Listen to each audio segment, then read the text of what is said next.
ये स्क्रीन में आपको जो 7 कार्ड्स दिख रहे हैं वो 7 ऐसे म्यूचुअल फंड्स हैं जिन्होंने 1-2 साल के लिए नहीं बल्कि पूरे 3, 5 और 7 साल तक कंसिस्टेंटली 20% प्लस का CAGR दिया है। अब सबसे पहले तो आप ये समझ लो कि 20% का कंसिस्टेंट CAGR देना ही म्यूचुअल फंड मार्केट में बहुत बड़ी डील है, ये रेयर है और ये 20% का नंबर मजाक नहीं है। अगर मेरा म्यूचुअल फंड 20% CAGR देता रहा तो 10 साल बाद शायद मैं टोयोटा फॉर्च्यूनर अफोर्ड कर पाऊं, लेकिन वही रिटर्न अगर सिर्फ 15% रह गया तो बजट सीधा Hyundai क्रेटा तक आ सकता है। और अगर CAGR सिर्फ 10% हुआ तो शायद एक मिड रेंज सेडान या कॉम्पैक्ट SUV पर ही कॉम्प्रोमाइज करना पड़ सकता है। बताती हूँ कैसे।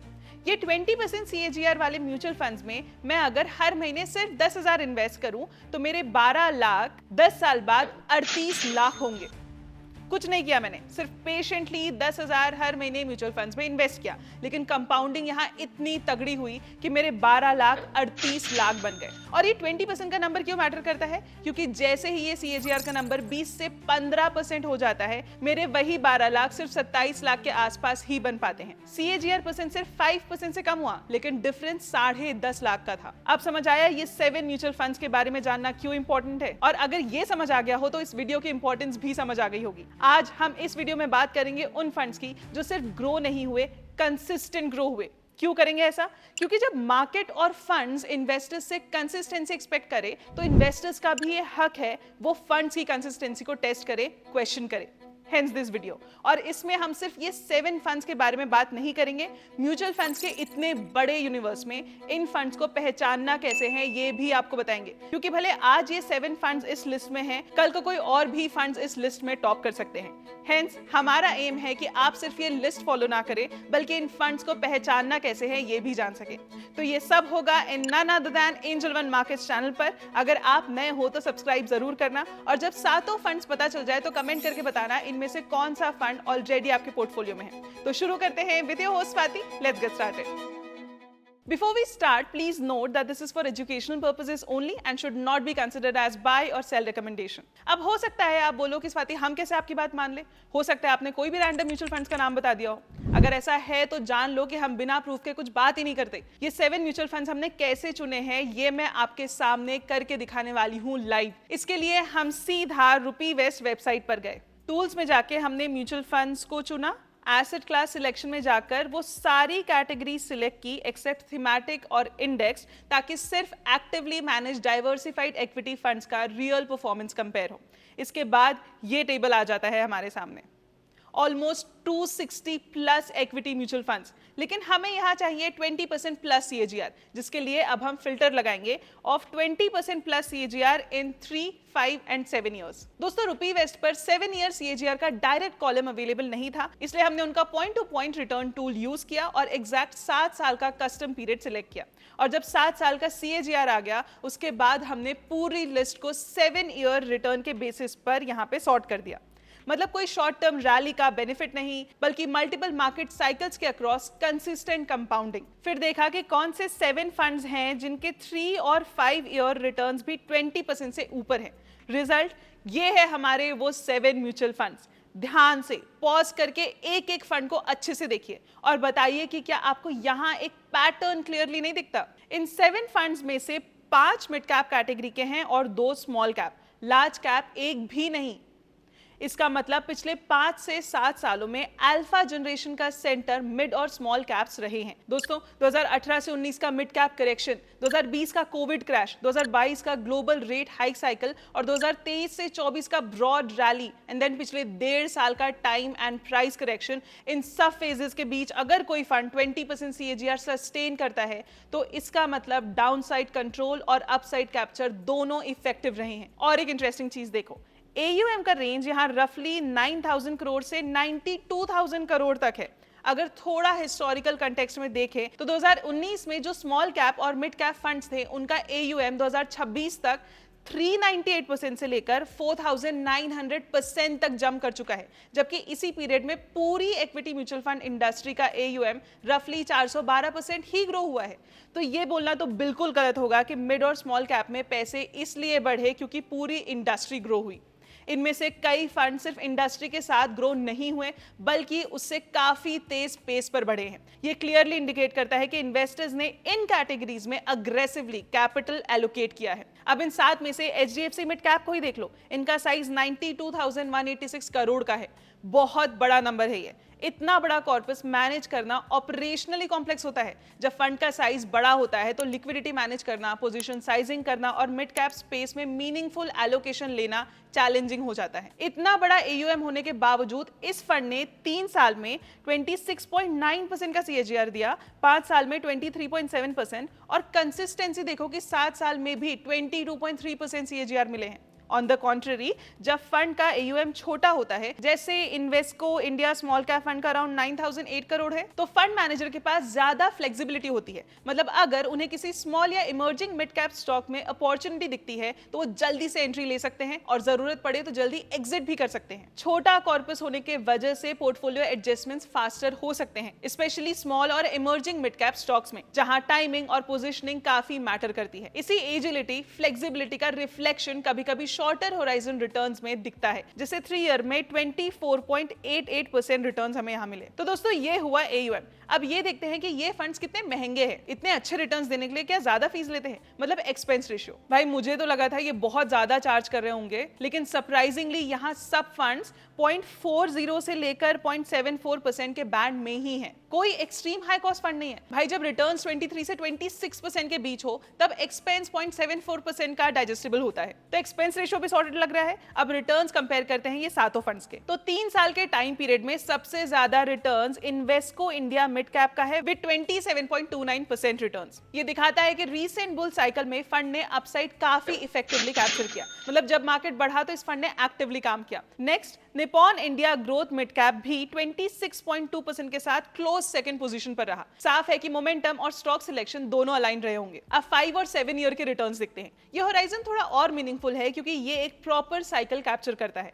यहाँ मोतीलाल ओसवाल मिड कैप 24.52% पे लीड करता है। दोस्तों एक बात समझो, 3 साल में मैं फिर भी मान लूं, लेकिन 5 साल तक 24% CAGR सस्टेन करना रैंडम नहीं होता और 7 साल के कंसिस्टेंट रिटर्न्स मिलना तो और भी मुश्किल होता है। आप खुद ही सोचो इस पीरियड में मार्केट ने क्या क्या नहीं देखा। 2018 का स्मॉल और मिड कैप करेक्शन, 2020 का कोविड क्रैश, 2022 का ग्लोबल रेट हाइक और रीसेंट मार्केट करेक्शन जैसे सब फेजेस इंक्लूडेड हैं। फिर भी सातों फंड्स 22 से 24% के बैंड में क्लस्टर्ड है। इसका मतलब परफॉर्मेंस एक सिंगल ईयर का स्पाइक नहीं है। इतने लंबे टाइम पीरियड तक कंसिस्टेंट रिटर्न्स देना amid multiple bad market phases, ये रिफ्लेक्ट करता है कि पोर्टफोलियो में कन्विक्शन स्ट्रांग था, फंड मैनेजर का स्टॉक सिलेक्शन स्किल सॉलिड था और decision making clearly process driven थी, ना कि शॉर्ट टर्म नॉइस पर बेस्ड। ओवरऑल स्ट्रक्चरल ग्रोथ और सस्टेन पार्टिसिपेशन रहा है इन सभी फंड्स का। मिड कैप्स क्लियरली डोमिनेट कर रहे हैं, लेकिन स्मॉल कैप्स ने भी 23% प्लस 7 ईयर CAGR मेंटेन किया। पर एक बात आपको और यहां समझना होगा,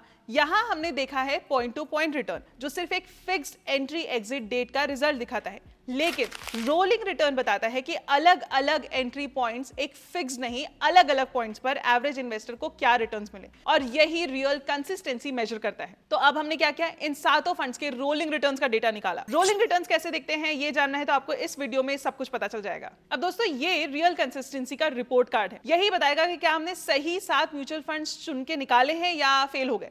दोस्तों शॉर्ट लिस्टेड स्मॉल कैप्स में निपॉन इंडिया स्मॉल कैप का 5 ईयर रोलिंग 26.98% और 7 ईयर 22.60% है। इन्वेस्को स्मॉल कैप 25.25% और 21.9% पर है। मतलब मल्टीपल एंट्री पॉइंट्स पर भी 22 to 27% रेंज सस्टेन हुई है। और वही मिड कैप में 5 ईयर रोलिंग रिटर्न देखे तो हमें 24 से 28% के रिटर्न्स दिख रहे हैं, जिसमें मोतीलाल ओसवाल 28.04% से लीड कर रहे हैं। 7 year rolling return that is 21 to 22.6% का रेंज ये दिखाता है कि रिटर्न सिर्फ लकी फेज नहीं, स्ट्रक्चरल साइकिल का रिजल्ट है। मतलब यहाँ भी कंसिस्टेंसी मिल रही है। हमारे 7 म्यूचुअल फंड सही थे, लेकिन आपको ये too good to be true नहीं लग रहा है? रिटर्न्स भी अच्छे, एक्सपेंस रेशियो भी कम, पक्का ज्यादा रिस्क ले रहे हैं ये सारे फंड्स। तो वो भी चेक कर लेते हैं। मैं तो रिस्क स्टैंडर्ड डिविएशन से चेक करती हूँ, जो ये मेजर करता है कि फंड के रिटर्न्स अपने एवरेज के आसपास कितना ऊपर नीचे होते रहे, यानी वॉलिटिलिटी कितनी है। HDFC मिड कैप का स्टैंडर्ड डिविएशन है 13.59, जो टेबल में लोएस्ट है। मतलब रिलेटिव वॉलिटिलिटी पीयर से कम रही। मोतीलाल ओसवाल मिड कैप और इन्वेस्को इंडिया स्मॉल कैप का स्टैंडर्ड डिविएशन 17 के आसपास है।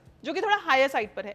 हायर वॉलिटिलिटी का मतलब पोर्टफोलियो स्विंग्स ज्यादा इंटेंस रहे होंगे, और यही हम जैसे इन्वेस्टर के लिए सबसे बड़ी लर्निंग आती है। हाई CAGR देखकर एंट्री लेना इजी होता है, लेकिन ड्रॉडाउन हिस्ट्री देखना और भी इंपॉर्टेंट होता है। 2020 के क्रैश में यही mid cap fund 35 to 45%, I repeat 35 to 45% तक गिर गए थे।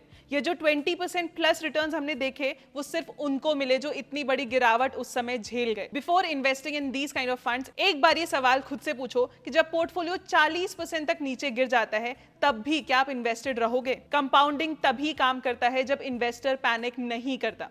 Now I'm pretty sure कि आप तुरंत ये फंड्स में इन्वेस्ट करने के प्लान्स बनाने लगे होंगे, बिना ये जाने कि दोस्त मार्केट लीडरशिप परमानेंट नहीं होती, रोटेशन होते रहता है। ऐसा नहीं है कि आज अगर मिड और स्मॉल कैप जीत रहे होंगे तो कल लार्ज कैप नहीं जीत सकता।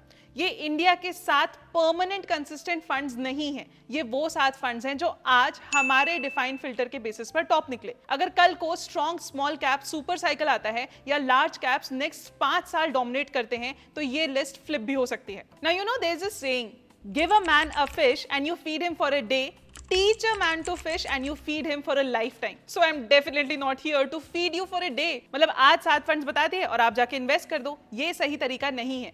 सही तरीका है इन फंड्स को इतने बड़े मार्केट में पहचानना कैसे है, ये मैं आपको बता सकूं। Hence, next section is mutual fund universe में कंसिस्टेंट कंपाउंडर्स आइडेंटिफाई कैसे करें। वेल, अगर आप genuinely consistent mutual fund identify करना चाहते हो तो कॉन्वर्सेशन सिर्फ रिटर्न परसेंटेज तक लिमिटेड नहीं रहनी चाहिए। प्रोसेस समझना पड़ेगा, स्ट्रक्चर समझना पड़ेगा, जिसका सबसे पहला पिलर है risk management. Strong fund managers का फोकस सिर्फ अपसाइड कैप्चर पर नहीं होता, वो डाउनसाइड कंट्रोल पर इक्वली अग्रेसिव होते हैं। सिंपल मैथ समझिए, अगर मार्केट 30% गिरता है और फंड भी 30% गिर जाता है तो वापस मार्केट के लेवल पे आने के लिए, ब्रेक इवन करने के लिए रफली 43% रिटर्न चाहिए होते हैं, 30% नहीं। लेकिन अगर फंड सिर्फ 20% गिरता है तो रिकवरी के लिए सिर्फ 25% रिटर्न चाहिए, और अगर ड्रॉडाउन 18% ही है तो रिकवरी थ्रेशोल्ड अप्रॉक्स 22% ही होता है। यही 43% वर्सेस 25% का डिफरेंस लॉन्ग टर्म कंपाउंडिंग को हिला सकता है। हेंस सबसे पहले रिस्क चेक करो। अब दूसरा मेट्रिक है रोलिंग रिटर्न्स। फिक्स्ड 5 ईयर या 7 ईयर नंबर एक स्पेसिफिक एंट्री और एग्जिट डेट का आउटकम होता है। वो कभी कभी फेवरेबल स्टार्टिंग पॉइंट का रिजल्ट भी हो सकता है। रोलिंग रिटर्न अकेला ऐसा मेट्रिक है जो एंट्री टाइमिंग बेसिस हटा देता है। ये बताता है कि अलग अलग पीरियड्स में एवरेज इन्वेस्टर को क्या रिटर्न्स मिले। अगर रोलिंग नंबर्स कंसिस्टेंटली स्ट्रांग है तो परफॉर्मेंस प्रोसेस ड्रिवन है, अगर वाइड डिस्पर्जन है तो टाइमिंग डिपेंडेंसी ज्यादा है। ये डिफरेंस सीरियस इन्वेस्टर के लिए क्रिटिकल होता है। तीसरा है स्टाइल इंटेग्रिटी। कंसिस्टेंट मैनेजर्स अपनी इन्वेस्टमेंट फिलॉसफी पर स्टिक करते हैं, चाहे वो टेम्पररी अंडर परफॉर्मेंस फेज में ही क्यों ना हो। Trend chasing managers market narrative के पीछे भागते हैं। ऐसे केसेस में टॉप पर बाइंग और बॉटम पर सेलिंग का रिस्क बढ़ जाता है। डिसिप्लिन और मैंडेट क्लैरिटी ही कंपाउंडिंग का बैकबोन है। तो ब्रॉडली अगर आप एक प्रैक्टिकल चेकलिस्ट बनाना चाहते हो कंसिस्टेंट म्यूचुअल फंड आइडेंटिफाई करने के लिए, तो 3 चीजें नॉन नेगोशिएबल होनी चाहिए। पहला, पोर्टफोलियो क्वालिटी। फंड के टॉप होल्डिंग्स देखिए, क्या कंपनीज के फंडामेंटल स्ट्रांग है, consistent cash flows, reasonable debt levels, healthy ROE या आरओसी और अर्निंग्स विजिबिलिटी। अगर पोर्टफोलियो फंडामेंटली साउंड बिजनेसेस पर बिल्ट है तो शॉर्ट टर्म वॉलिटिलिटी के बाद भी रिकवरी की प्रोबेबिलिटी हाई होती है। वीक बैलेंस शीट वाले स्टॉक्स बुल फेज में चल सकते हैं पर साइकिल रिवर्स होते ही सबसे पहले वही क्रैक करते हैं। चेकलिस्ट में मैं दूसरे नंबर पर रखूंगी डाउनसाइड बिहेवियर ड्यूरिंग क्रैशेस। सिर्फ ये देखना काफी नहीं कि फंड गिरा या नहीं, कंपेयर कीजिए बेंचमार्क से। अगर मार्केट 30% गिरा और फंड 22 से 24% गिरा तो रिलेटिव कैपिटल प्रोटेक्शन हुआ। ये डिफरेंस स्मॉल लैग लग सकता है पर लॉन्ग टर्म कंपाउंडिंग में मैसिव इंपैक्ट क्रिएट करता है। लोअर ड्रॉडाउन का मतलब फास्टर रिकवरी और हायर जियोमेट्रिक रिटर्न। और तीसरा, फिलॉसफी और execution consistency. Manager clearly articulate कर पाए कि वो ग्रोथ इन्वेस्टर है, वैल्यू इन्वेस्टर है या ब्लेंडेड अप्रोच फॉलो करता है, और फिर नंबर्स में वही रिफ्लेक्ट भी हो। अगर स्ट्रैटेजी हर 2 साल में चेंज हो रही है तो प्रोसेस ड्रिवन इन्वेस्टिंग नहीं है। जब मैंडेट क्लियर होता है और एग्जीक्यूशन डिसिप्लिन होता है तब इन्वेस्टर को प्रेडिक्टेबिलिटी मिलती है। तो दोस्तों, ये था हमारा होलसम वीडियो। इस वीडियो में 7 फंड्स की बात तो की ही हमने, साथ ही साथ ऐसे फंड्स को पहचानना कैसे है ये भी देखा। बस इतनी सी चीज याद रखना है, 20% प्लस CAGR देखकर एक्साइट होना नेचुरल है, लेकिन रियल गेम रिटर्न का नहीं, बिहेवियर का है। ये 7 फंड्स ने सिर्फ ग्रो नहीं किया, क्रैश झेला, रिकवरी की और मल्टीपल साइकिल्स में सर्वाइव किया। इसी वजह से ये नंबर्स पावरफुल लगते हैं। लेकिन कंसिस्टेंट कंपाउंडिंग सिर्फ फंड की क्वालिटी से नहीं, इन्वेस्टर की पेशेंस से भी आती है। अब आपकी तरफ से एक जवाब जानने के लिए आई एम वेरी क्यूरियस, इन 7 में से कौन सा फंड या फंड्स ऑलरेडी आपके पोर्टफोलियो में है? जाने से पहले कमेंट सेक्शन में बिल्कुल ये बताकर जाना। अगर वीडियो पसंद आया हो तो like the video, share it with your friends and subscribe to the channel. मिलते हैं अगले वीडियो में। Mutual fund investments are subject to market risks. Read all scheme related documents carefully.